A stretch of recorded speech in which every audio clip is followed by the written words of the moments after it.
Okay, top 10 sins and struggles. This is lesson number 4. And tonight we're going to continue with the countdown of sins and struggles that you listed on your surveys. In case you're new to the class, maybe if you're watching this on video, you haven't seen the previous classes. About a month ago, we handed out a survey in this congregation, and we asked members to list which sins and personal struggles were most prevalent in their lives. This was an anonymous survey. We didn't ask people to put their names on it. We received a tremendous response, and this series of classes is based on what the information that the church gave back to us, what you said was the most troublesome areas in your spiritual life. So tonight, we're going to deal with the problem that was in 7th place. You know, we're doing it as a top 10 countdown. So the 10th was laziness, anger 9, cursing and gossiping. We did last time 8. And coming in at number 7 is the sin of pride. So that's what we're going to talk about tonight. So in the Bible, there are several root words in both the Hebrew language and the Greek language that are translated as pride or proud in the English language. These Hebrew or Greek words in various forms also combine to give us other words which are similar to pride. For example, the word haughty or vain or boastful, arrogant, disdainful, insolent, high-minded, and so on and so forth. You know, there are a lot of words that are associated with the idea of pride. Many words used to describe the different shades, different manifestations of pride, but whatever the words, they always go back to the source attitude, which is pride. Now the Hebrew and Greek words translated into English as the words pride or haughtiness are quite descriptive of this particular sin. Like it gives you a visual description of it. For example, in the Old Testament, the Hebrew words for pride meant, among other things, to mount up, or to rise, or to swell, or to be high up, to ascend, to aspire to majesty, to presume, to be insolent, arrogant, to appear above, and so on and so forth. In the New Testament, the Greek words used to describe pride meant also to inflate or to boast or to brag. One that I thought was interesting was to consume without fire. In other words, all smoke, no fire. You know, they had this concept of what pride was, to consume something without fire. And so all of these words were used to describe the sin of pride. Now the words give us a picture and an idea of what pride is, but not necessarily how pride is a sin. It tells us what people who are proud act like, what you're looking for, but why is it a sin? Well, basically the sin of pride occurs when we, in some way, leave or refuse to occupy our proper place in God's design. So pride is usually exhibited in 3 main ways. Number 1, when we improperly estimate our worth. Paul says in Romans chapter 12, verse 3, "For through the grace given to me, I say to everyone among you, not to think more highly of himself than he ought to think, but to think so as to have sound judgment, as God has allotted to each a measure of faith."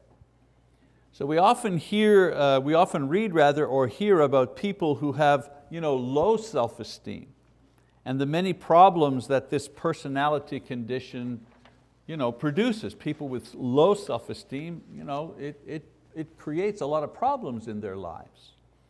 Well, pride is it's the opposite problem. A proud person has too high an esteem of himself or herself. This heightened self-esteem is exhibited in a variety of ways. For example, arrogance. Arrogance is thinking one's rights are primary over others. The complete disregard for other people's feelings or rights and so on, that's arrogance. My way or the highway. We're going to do it my way. You get out of my way. That's arrogance. Thinking that my right to do what I'm doing supersedes everybody else's rights. Boasting, setting forth one's own talents or possessions or actions as superior because they're our actions.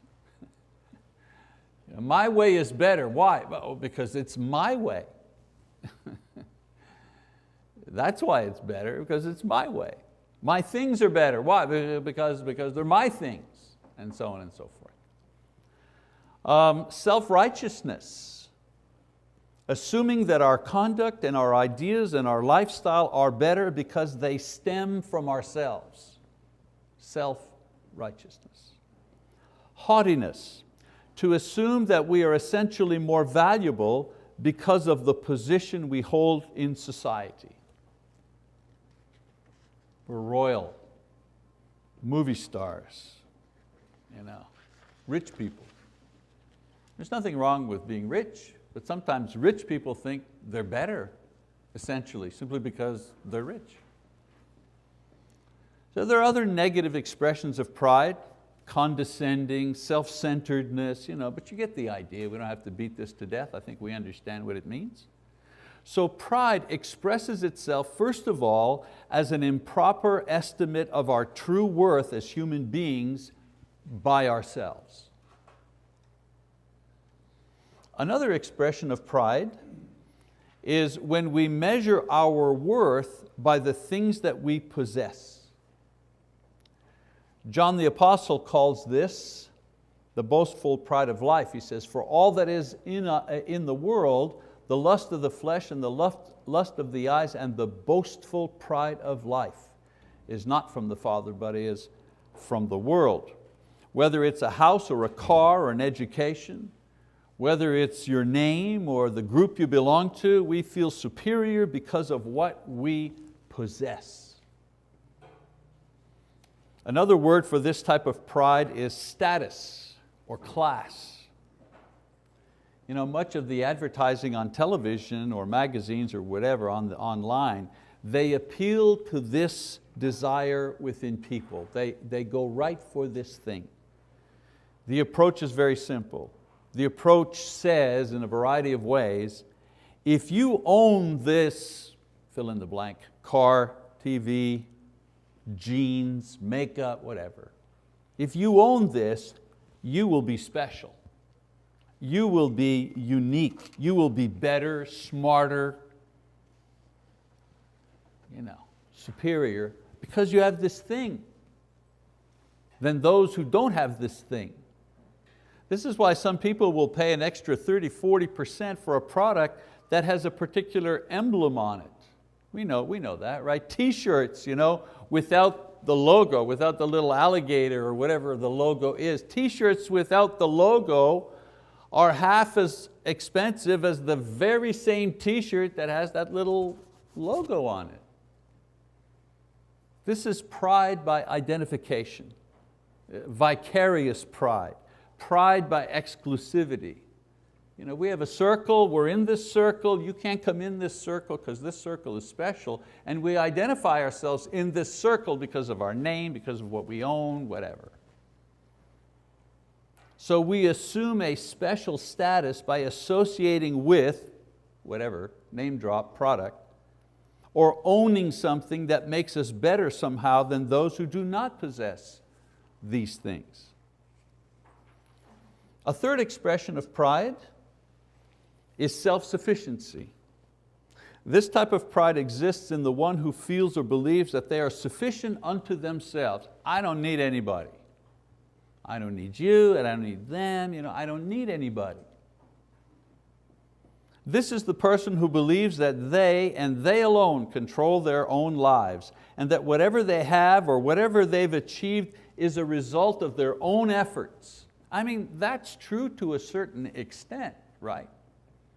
Again, I'm not criticizing successful people who have worked very hard to arrive at where they have arrived. I'm I'm not saying that at all. But to think that your success and what you have is only because of what you have done. No, that's pride. These people take great pride in their accomplishments and they agonize over their defeats. You see, if you're 100% responsible for everything you have and your success, if that's how you think, well then you're also 100% responsible for your failings. That's a hard way to live. Because when you're up on the top, it's great, but when you go down in the valley, it's pretty tough. These are the ones that Paul refers to in Romans chapter 1, verse 22, when he says, professing to be wise. This type of pride begins with self as the center of the universe and measures all else in the context of how it will positively or negatively affect self and one's sufficiency. Now there may be other types of proud behavior, but they can easily be fitted into one of these categories. Exaggerated self-worth, elevated status derived from things, or the desire to be totally self-sufficient.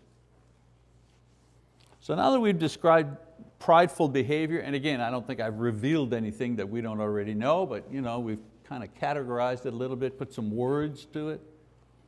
Let's see why these attitudes are considered sinful.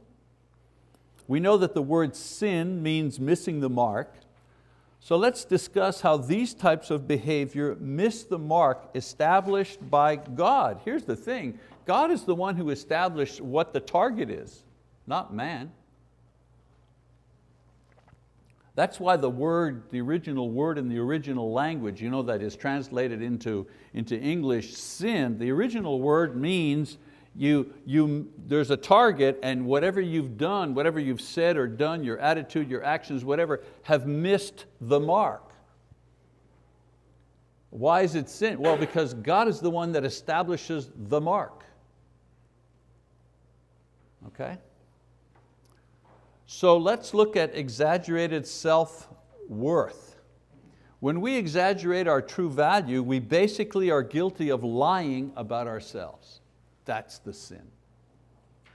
Pride, in this sense, is a delusion about self and who we really are. This false sense of self begins in our hearts.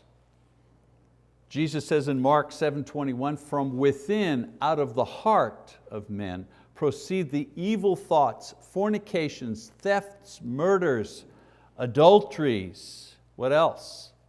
Pride. I think I've got it on the next slide here. No, but if you go on, he mentions the word pride, comes from the heart. Isaiah the prophet explains that the root of pride is the desire to leave our place beneath the sovereignty of God and rise to a new and a higher place, even putting ourselves above God in some instances. In Isaiah 14, he writes, how you have fallen from heaven, O star of the morning, son of the dawn.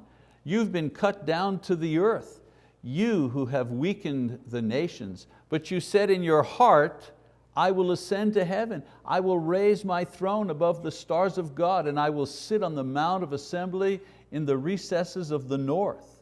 I will ascend above the heights of the clouds. I will make myself like the Most High. Nevertheless, you will be thrust down to Sheol, to the recesses of the pit. Those who see you will gaze at you. They will ponder over you, saying, is this the man who made the earth tremble, who shook kingdoms? Interesting passage. Isaiah here is talking about a king. Okay? But in a prophetic sense, in a spiritual sense, he's also talking about Satan.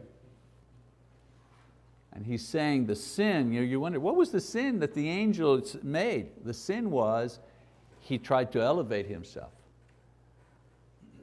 The beautiful, the morning star, that particular angel thought that he could rise above the place where God had placed him.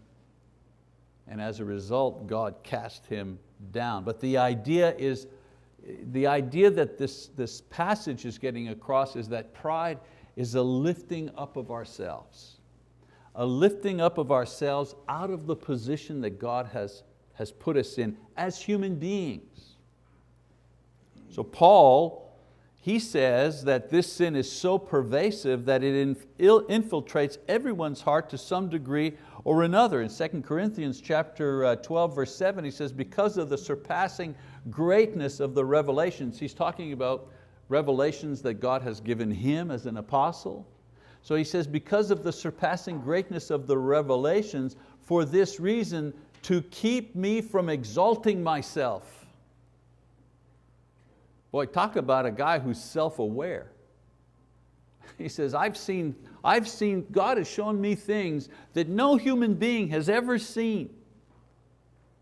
And in order to protect me against lifting myself up because of this, he says, there was given me a thorn in the flesh, a messenger of Satan to torment me, to keep me from exalting myself. Imagine. So it is this essential evil thought that somehow we are better than what God sees us as, or for those who don't believe in God, better because of the value that we place on ourselves. It is this thought within our hearts that drives the arrogance and the boasting and the self-righteousness and the haughtiness and all the rest. So that's why it's a sin. This desire to lift ourselves up above where God has placed us and left to go all the way, we would lift ourselves up even beyond God. All right, let's look at another, why pride is a sin. When it comes to pride based on the value of our possession, the sin is idolatry. So when we draw our value and personal worth from the things that we own or associate with, we are giving to these things the credit for who we are. This is a form of worship. If a person does this, he is investing his hope for self-worth and value in something else other than God. So that when we do this, you're wondering, what's the sin here? Well, the sin is idolatry. I mean, it's not idolatry like the Canaanites had idolatry or the Egyptians had, they actually were on their knees in front of stone statues or the stars in the sky. There's that kind of idolatry. Worshipping something other than God as God. But in this case, we worship the thing that gives us value. That's the thing that we worship.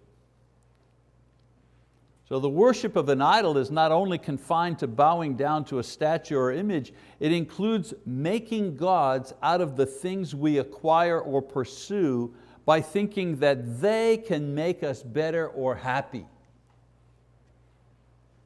We begin with the primary idea, only God can make us happy. He's the one that holds the key to our happiness. So when we transfer the power to make us happy to a thing,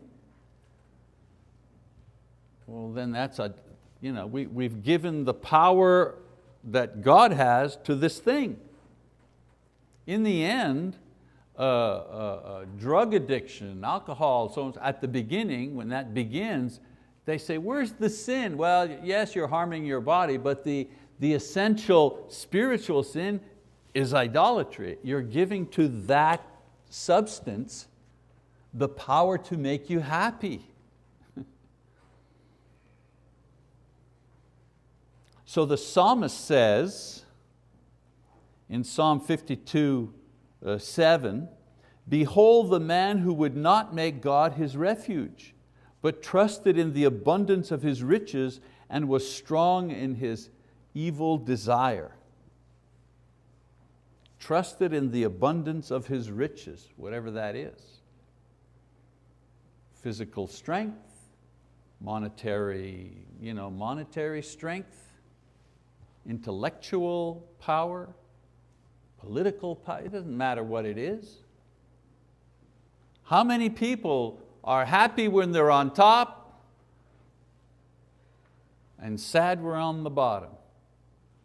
Because the thing that gives them joy is winning at whatever, winning the argument, getting their way. That's what makes them happy. See what I'm saying?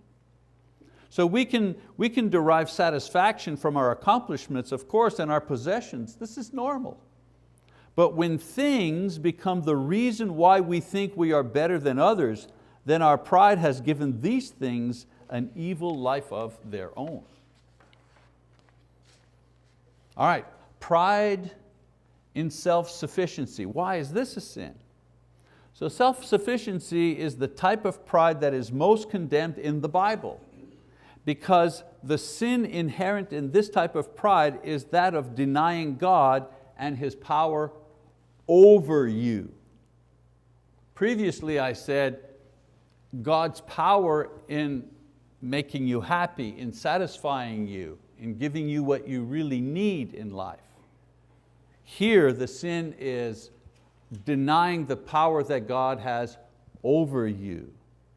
Exaggerating our worth or elevating our own worth through things are sins which are committed with the knowledge of God.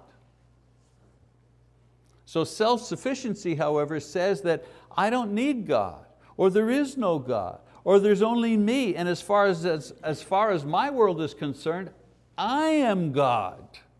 You know, when somebody says, nobody's going to tell me what to do, well, they've just basically said, oh yeah. I mean, if I were God, I'd just be looking around for somebody to say that, you know. Make my day, go ahead, please say it. You know, I've got some thunderbolts I want to send your way. You know? So this dangerous sin is condemned vigorously throughout the scriptures. For example, in Job 37:24 he says, therefore men fear him, he does not regard any who are wise of heart. It's not that, here he's not saying God doesn't like people who are wise, of course not. Here wise of heart means He doesn't regard those who think they're too smart or smarter than He is, or so smart that they don't need Him, or so smart that they don't think He exists. Psalm 10 verse 4, the wicked in the haughtiness of his countenance does not seek Him. All his thoughts are, there is no God. That's self-sufficiency. Next passage, Proverbs 6:16. There are 6 things which the Lord hates, yes, 7 which are an abomination to Him: haughty eyes, a lying tongue, and hands that shed innocent blood. Haughty eyes. Proverbs 30:12. There is a kind who is pure in his own eyes, yet is not washed from his filthiness. 1 Corinthians 10:12. Therefore let him who thinks he stands take heed that he does not fall. Again, the unwritten thing, the unsaid idea is, therefore let him who thinks he stands, in brackets, alone, by himself, by his own power. Let that person be very careful lest he fall. And then one other, 1 John 1:8. If we say that we have no sin, we are deceiving ourselves and the truth is not in us. To deny that there is God, there is a God, or that we need God, or that we are under God's power, is to sin. To say we don't have sin, the truth is not in us. To think that our position or talent or wealth or health, our very existence is somehow achieved apart from God, this is sinful disrespect and ingratitude. To think that our goodness is self-sufficient to stand before God is both spiritual ignorance and boldness. You hear people sometimes that don't know a lot about the Bible, not a lot of training in spiritual things, make these bold declarations. Boy, when I see God, I'm going to tell Him, and oh boy, you're saying, don't say that. To think that we don't need God every moment for everything is the height of spiritual blindness from which few ever recover. That's why this particular sin is so dangerous. You're not hurting God's feelings. It's like you're on self-destruct mode and you don't even know it. Okay, so far we've described the sin of pride and its various expressions. We've also examined how exactly are these forms of pride, how are they sinful? Why are they contrary to God's will and therefore wrong? So let's finish our lesson tonight on pride with some teaching about how to deal with this very common sin in our lives. And I mean, it's almost, we make this little caveat, well, everybody has this sin. Well, sometimes that's true and sometimes that's not true. But pride, boy, it's very hard to live your life without ever falling into one of these categories for a time, okay? So let's talk about pride as an exaggerated sense of worth. A lot of times when we do things or say things to raise ourselves up, it comes from an incorrect view of our true worth. Solomon says that it is foolish to brag to others because they often see the discrepancy between what you are and what you say you are. Proverbs 25:27, he says, it is not good to eat much honey, nor is it glory to search out one's own glory. It is better, he says, to let another praise you, for this will be a more legitimate assessment of your worth. Proverbs 27:2, let another praise you and not your own mouth, a stranger and not your own lips. And you know what? When somebody praises you, just say thank you. Some people go, oh, no, not really. No, that's not really true. My mother taught me, if someone says, I don't know, whatever, I like your tie, just say thank you. Just say thank you. It's okay. Take a compliment. In another proverb, Solomon says that pride brings dishonor and not honor to a person. He says when pride comes, then comes dishonor, but with the humble is wisdom. In Romans 12:3, Paul tells Christians not to think of themselves more highly than they ought to. We read that before. In other words, we should have an estimate of ourselves, but it should be in line with reality. We should think no more or no less than what we really are. The problem a lot of times is that people either underestimate themselves. No, I'm not really that good. Or they set the bar extra low for themselves. Or they think it's being humble if they improperly evaluate themselves and always lowball themselves. Why? The Bible says, try to have a realistic evaluation of yourself. If you have a beautiful voice and you sing beautifully, it's okay to say that one of my talents is that I love to sing and I've been told that I have a good voice. That's okay.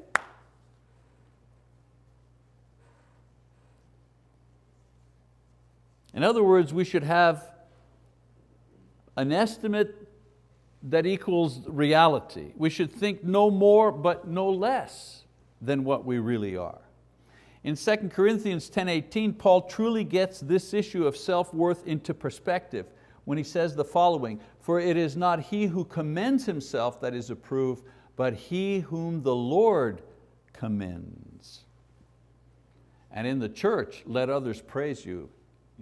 I had a young guy write to me recently, just today as a matter of fact, on the Bible Talk website, and he asked me, the question was, how do I know what my gifts are? How can I tell what I'm good at or what my ministry should be in the church? I haven't written him yet because I just saw that before we left to come to church, but I was thinking about my answer, and one of my answers, one of the points I was going to make to this young guy is, What are other people in the church saying to you about you? Are they saying that they enjoy when you lead a prayer and they think that you're very thoughtful, so on and so forth? Do you happen to teach a class and you get a lot of great feedback? What are other people in the church telling you? What are your elders? Because I'm sure he's not an elder, he's 20 years old. What are your elders, if you have any in your church, what are they saying about you? Let the church tell you, what your strengths are. That's one way that God speaks to you, through His people. Okay? In other words, if the Lord approves of you, you are as worthy and valuable as anyone can ever become. As a matter of fact, for the Christian, the only legitimate boasting is to boast about what Christ has accomplished in you. As Paul says, and He has said to me, my grace is sufficient for you, for power is perfected in weakness. Most gladly, therefore, I will boast about my weaknesses, so that the power of Christ may dwell in me. The best things about my life, me, Michael, are the things that God has done in my life. And that's not just, whoa, I need to add that because it fits with my lesson. That's the truth. That's my witness. If I had to make a list of the good things in my life, the good things in my life were either given to me, right? My wife was given to me as a gift. My education was enabled by others. My opportunity to serve was given to me by the church. Whatever skill I may have as a teacher was given to me by the Lord. And so, whatever things that I could look at and say, these are good, they're all things that have been given to me. How can I boast about that? The only boast that I could technically make is, isn't it amazing what God can do with a person like me? Because I remember me before I became a Christian, and I remember me as a young Christian. Isn't it amazing what God can do with very little? Very, very little. So if boasting and bragging is the form of pride that you may struggle with, remember that others are never impressed by it, and that the only legitimate boast is how much Christ has done to and through you. All right, let's talk about the pride of life, or the pride of possessions. In our nation,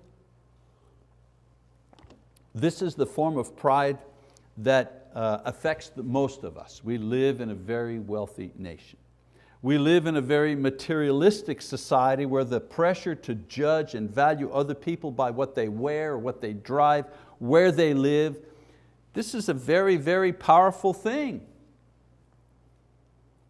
We can't leave this society and go live in a cave or in a monastery. Jesus said that we lived in the world, but we must not be of the world. So how do we do this? How do we not assume our value based on the things that we own?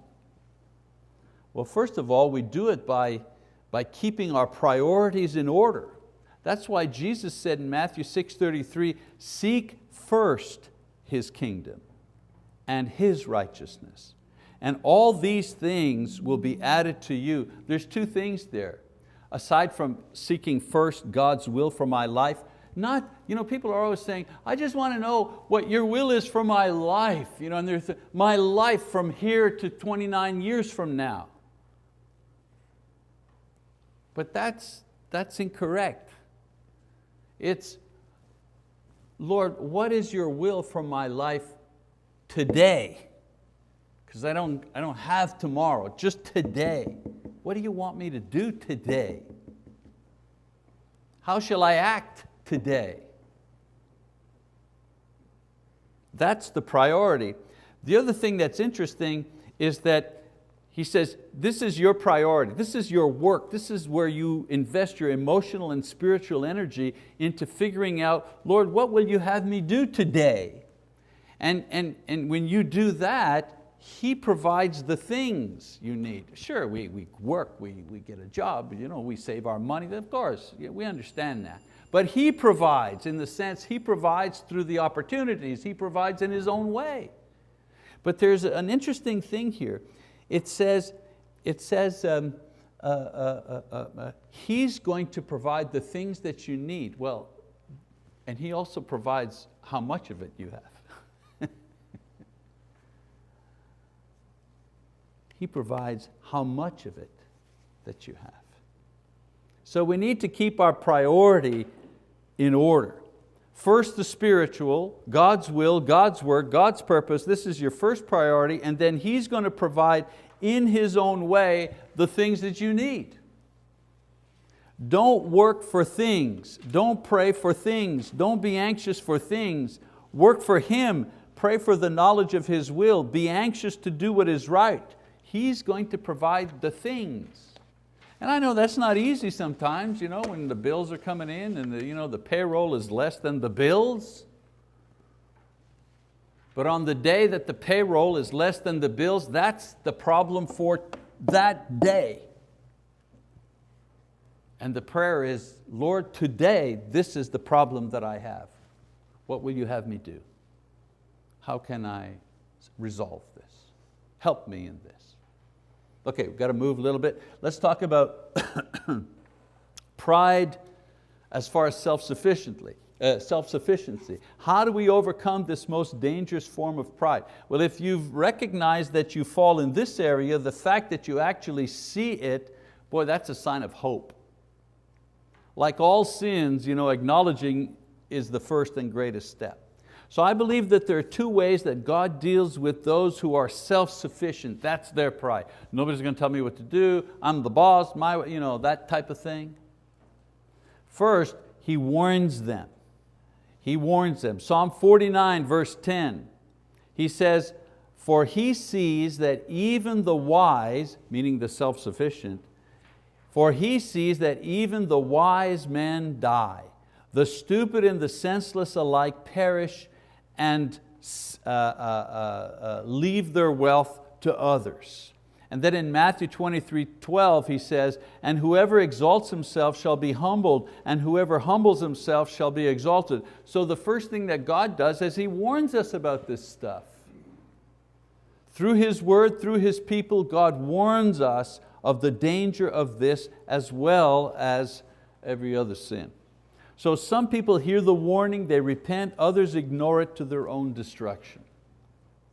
And then secondly, He disciplines people who have this problem. Sometimes God breaks a person down through trials and sorrows so that person will learn to lean on God.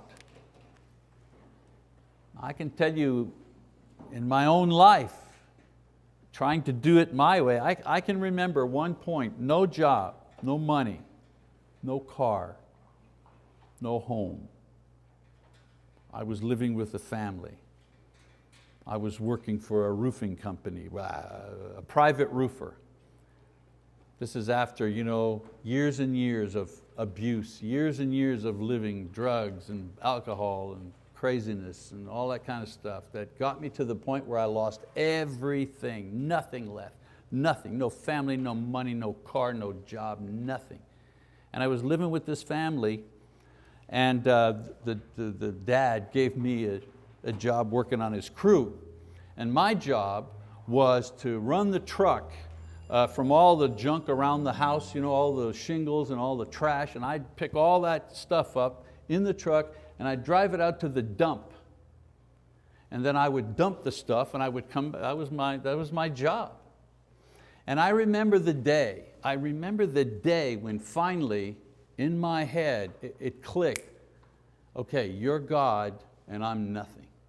Because I was at the dump, standing in the truck, having just dumped stuff, and I was looking out at other people who were dumping stuff, and I saw a couple throwing stuff away, and I saw them throw a jacket away. And I looked at the jacket, and don't forget now, I mean, at one point in the 1970s, I was making $100,000 a year for the company that I worked for. This is in the 70s. And now I'm standing in this truck and I'm looking at a jacket that this person has thrown in the dump with all the birds, foraging for the trash. And I'm thinking, I think I'm going to go for that jacket. And I looked over and there was another guy looking at the jacket, and we were about to race in the dump to see who would be first to get the jacket. And it was at that point in my life when I finally said, okay, there's no lower than this. I can't get lower than this. You're the boss. You're the boss. I'm not the boss. You've made me into nothing, less than nothing. And it was after that experience, that I came back to Montreal, blah, blah, blah, started reading the Bible, eventually was converted. In the end, what God wants is for us to completely rely on His word, His provision, His timing, His mercy, His Son, His church, in order to become whole and pleasing in His sight. And so we lose our self-sufficient streak of pride when we are often in His word, often in prayer, patient for His will to be done, kind and generous towards others before self, following His Son, serving His church. A lot of things there, a lot of ideas. When this is our lifestyle, we have learned to die to self and to live for Christ. And pride, believe me, pride will never ever again be the issue in our lives. Just think back to your own lives, the lowest point. Just think back to your lowest point and ask yourself, did my pride help me or hurt me at that point? Okay, so much for number 7. We'll move on in our countdown next week. Thank you for your kind attention.